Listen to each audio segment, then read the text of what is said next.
Hey everyone, welcome back for another video. What we're going to be doing today is we're going to take a look at our upset alert teams. I have 5 specific games for week 1, all on Saturday, where the team that's favored needs to be on upset alert.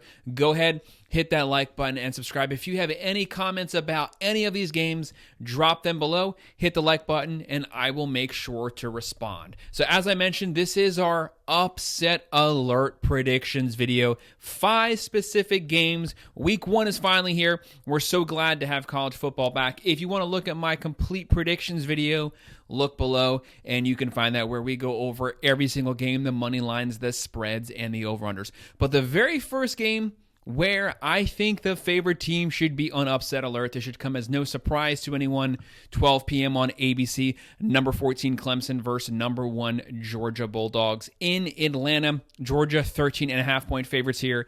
The over-under 48.5. Looking at our matchup predictor, Georgia is favored 82.4% chance to win this game. So, should Georgia be prepared? Should they take this game serious? Definitely. This is a very tough opening week 1 game. Props to Georgia. Props to Clemson for scheduling an out-of-conference week 1 game versus a top 15 opponent. Both of these teams have returning top 10 defenses from last season. Both of these teams have top 10 rosters. Anything can happen. Do I think Georgia's going to lose this game? No. I'm not saying they're going to lose. I'm saying they should be on upset alert because there is a potential that they could lose. They're not playing some chump FCS team like a lot of other ranked teams are. They're starting out the year versus Clemson. Clemson's won 2 natties in the last 8 years. You don't want to sleep on them. You don't want to sleep on Dabo. This is a very well-coached team, very disciplined team, the number 9 overall roster in all of college football, a top 10 defense from last season. Clemson's biggest problem is their offense, but it's years 2 under Riley. So their offense should be better in the same scheme, technically. You have Klubnik back at quarterback. He was a 5-star. You have Maffa. You have 2 wide receivers that finished in the top 50 nationally coming out of high school. So their wide receiver core should be a better wide receiver core, one of the best ones they've had in the last few years. Can they get their offense from about 58th nationally into the top 30? If they can, then they, really have the potential there to make a run in the playoffs. Now, a lot of people still have Clemson making the playoffs no matter what happens this game. I think that's definitely a real possibility. But if Clemson steals this game, they're going to shoot up to the top 5 right off the bat. Georgia doesn't want to let this one slip, though. They have a very difficult schedule. Clemson can afford to lose this one. Georgia can't afford to lose to Clemson because the SEC schedule is brutal this season. But if they go 10-2 coming out of the SEC, they're fine. They're going to make the final 12, make the playoffs. But they want to have all of their losses saved just in case for some reason they drop one Alabama or Texas or something like that. Looking at their stats from last season, Clemson averaged 30 a game, gave up 21.1. Georgia averaged 40.1 a game, gave up 15.6. Georgia had a top 10 offense, top 5 defense. They lost Bowers, they lost McClunky, but they do have Carson Beck back at quarterback. They brought in Colby Young through the transfer portal. So they're going to be a team that can run it. They can spread it out. I have Georgia winning this one 30-17. So I think they're going to win. But you just want to make sure to take Clemson serious. Don't be surprised if this game is close at halftime, but Georgia owns the second half. The next team that should be on upset alert, 12 p.m.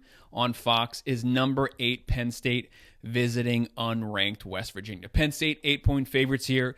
View over under 51.5. Penn State comes in 77.8% chance to win this game. Do I think Penn State's going to lose to West Virginia? No. Penn State beat the brakes off of West Virginia last season, but that doesn't mean they're going to beat the brakes off of them this season. They are playing at West Virginia. Difficult place to play. Place is going to be loud. Fans are going to be rabid. West Virginia finished last season with 9 wins. Props to Neil Brown, Green at quarterback. They have 3 guys who could potentially get 1,000 yards rushing. They averaged 220 yards on the ground rushing last season, one of the best rushing teams in the country. But Penn State's strength is their defense. most notably their defensive line. They're going to get after it. They're going to shut that run game down. They're going to force you to have to beat them vertically through the air. It's strength on strength. But this is a 9-win team from last season. So Penn State is also starting the year on the road versus a really good, decent team coming out of the Big 12. So props to both teams for scheduling these type of out-of-conference games in Week 1. Penn State's also breaking in a new offense. They're going to have more of a multiple look, but you have Drew Aller back at quarterback. You have a very deep running back room, a great defense, the number 1 total yardage defense from last season. Manny Diaz is gone off to Duke, but you're bringing in Allen as the defensive coordinator. They're going to keep their aggressive look, their aggressive mindset. Penn State should be able to control this game in the trenches second half, lining up in the eye, running the ball downhill. I have Penn State winning this one 33-20. So I have them winning. But if you're a Penn State fan and you look in the late third or early fourth, and it's 27-20, and you're getting kind of nervous because it's a one-possession game, I still have them winning, but I think that West Virginia might be able to keep it close for the first 3 quarters. The next game we're going to take a look at 3:30 p.m. on ABC, number 19 Miami, visiting unranked Florida. Miami is 2.5-point favorites here, over under 53.5. But Miami's not favored to win it matchup predictor-wise on ESPN. They have the Florida Gators winning it, 57.6% chance to win. That's why Miami should be on upset alert. They're ranked, Florida's not.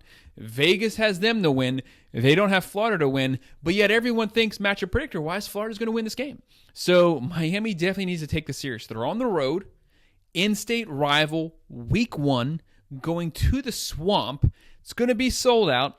They have a new quarterback. They have a new starting running back.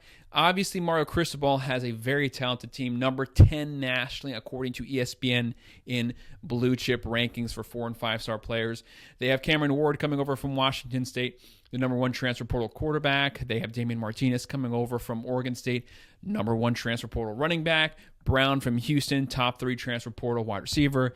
They have Restrepo, George. They have Arroyo at tight end, one of the top 10 offensive lines for giving up the least amount of sacks last season. They're going to be able to run, throw it. Their defense, very stacked defensive line, very great linebacker roster. Secondary, they lost both of their safeties to the NFL, so they'll have new starters there. That's their biggest weakness, technically. This team is built to win the ACC. I have them winning the ACC, but Florida should be taken serious. Don't look down on them because they only won 5 games last season. Billy Napier has the number 16 overall roster. Very talented roster. You have Wilson Jr., you have Graham Mertz at quarterback, 20 touchdowns, 3 picks last season. They are at home. They revamped their defensive coaching staff, brought in a lot of defense or transfer portal players. So their defense should be a lot better. Their offensive line should be a lot better. They're at home, and they're feeling the pressure, feeling the heat. Billy needs to win this game in order to make a bowl game. If he doesn't, he will be getting fired. If they have back-to-back non-bowl seasons, Miami definitely needs to be on upset alert because Miami can technically drop this game and still make the playoffs. They have a very easy schedule. This is one of their most difficult games. It's Week 1. And then after that, it's basically a cakewalk. Miami needs to take it serious. They need to be aggressive. Don't get complacent. Don't let Mario Cristobal throw the game with his bad coaching decisions. Stay aggressive and on the gas. I have Miami winning it 34-24, but they need to be alert and be on upset alert here. Next game we're going to look at 7:30 p.m. on ABC, number 7, Notre Dame visiting number 20, the Texas A&M Aggies. Notre Dame 7, Texas A&M's 20, but Vegas has the Aggies favored by 3 points, over under 46.5. Notre Dame 58.9% chance to win this game, but they are going to College Station. Very tough place to play. ESPN has the Aggies as the number 7 overall roster. This team is loaded with talent, but Notre Dame is also a very talented team. For the Aggies, you have Mike Elko coming in as the head coach. Jimbo Fisher's been fired. He's completely revamped the staff, brought in a lot of transfer portal players. Connor Wegman back at quarterback. Very good defense. It's going to be a top 20, top 15 defense. And they are at home in one of the most difficult places to play in the SEC and in the country. Notre Dame's coming to town. Marcus Freeman has a very talented team. Riley Leonard transferring over from Duke at quarterback, who also happened to be Mike Elko's quarterback. Both are familiar with one another. You have Al Golden there as the defensive coordinator. Top 10 defense from last season. A lot of those guys are back. Defense travels. They know that they can count and rely on their defense on the road in this game. On the offense, one of the best wide receiver cores they've had in a long time. Very talented. Deep running back room. They are replacing some pieces on the offensive line, so we'll have to watch that. And obviously, Ken Denbrock is also coming over as the offensive coordinator. He's the guy who was the LSU offensive coordinator the last 2 years and coached Heisman winner Jaden Daniels. So Notre Dame's probably going to have a way more modernized offense. That could be a big change here. But Notre Dame needs to be on upset alert because Vegas doesn't even have them winning the game. Vegas typically has them as the underdogs, but they're the higher ranked team. Notre Dame actually has a pretty easy schedule this season. If they win this game, it's a cakewalk. They can basically slide right into the playoffs, easily finish the year undefeated or 11-1 because it's a pretty simple schedule. They just have to get through this. This is probably their most difficult game, and it's week 1. If they win it, they're in. I have Notre Dame winning 27-21, but I would in no way be surprised if they dropped this game and won the rest of their games out and still made the playoffs. But if they lose, it's probably going to be like a 24-21. They could win it 24-21. It's going to be a low-scoring, kind of a slogging trench warfare game decided in the trenches, people lining up, running downhill, who's going to stop who, and it could also come down to special teams, someone making a field goal or someone missing a field goal at the end of the game. But Notre Dame needs to be on upset alert. The final game we'll look at for the team that needs to be on upset alert. This is a Sunday game, September 1st, 7:30 p.m. on ABC. Number 23 USC versus number 13 LSU. This game is in Las Vegas. USC, really good offensive team. LSU, a really good offensive team. LSU is a 4-point favorite here. Over under 64.5%. LSU a 54.8% chance to win this game. But they need to be on upset alert because whenever you're playing a Lincoln Riley-led team, they can score 40 points on anyone. So anytime you get into a shootout, there's always the potential that you could lose the game because if it's a one-possession game, it could simply come down to who has the ball last, who has the final possession, goes down the field, scores, and you don't even have a chance to respond because the clock's up. That can always happen here. Now, LSU, very talented offensive roster. Yes, they lost Neighbors, Thomas Jr., they lost the Heisman winner, Jaden Daniels, but USC also lost their Heisman winner, Caleb Williams. Both teams had top 5 offenses last season. Look at their team stats there.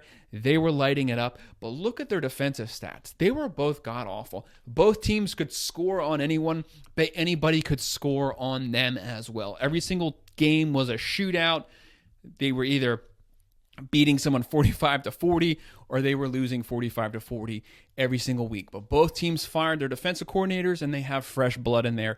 USC hired Danton Lynn from UCLA. Great coordinator. LSU hired Blake Baker from Missouri. Great young coordinator. So it basically comes down to, yes, we know both teams can score. USC, Miller Moss, Lincoln Riley, Branch. LSU has Garrett Nussmeier. But whose defense is going to be better in the shortest amount of time? Both first-year coordinators with their respective teams. I have LSU winning this one 35-30. If they lost it 38-37, I would not be surprised because USC is going to get theirs. They're going to score, but LSU is also going to get theirs, and they're going to score. And maybe one of these defenses will surprise us, and they'll just be a slight edge better than the other one. But I still have them winning the game, but they need to take it serious, be on upset alert. So that's our breakdown of our top 5 matchups in week 1 of who needs to be on upset alert. Go ahead, hit that like button and subscribe. If you have any comments on these games, drop them below, and I will respond. Thank you.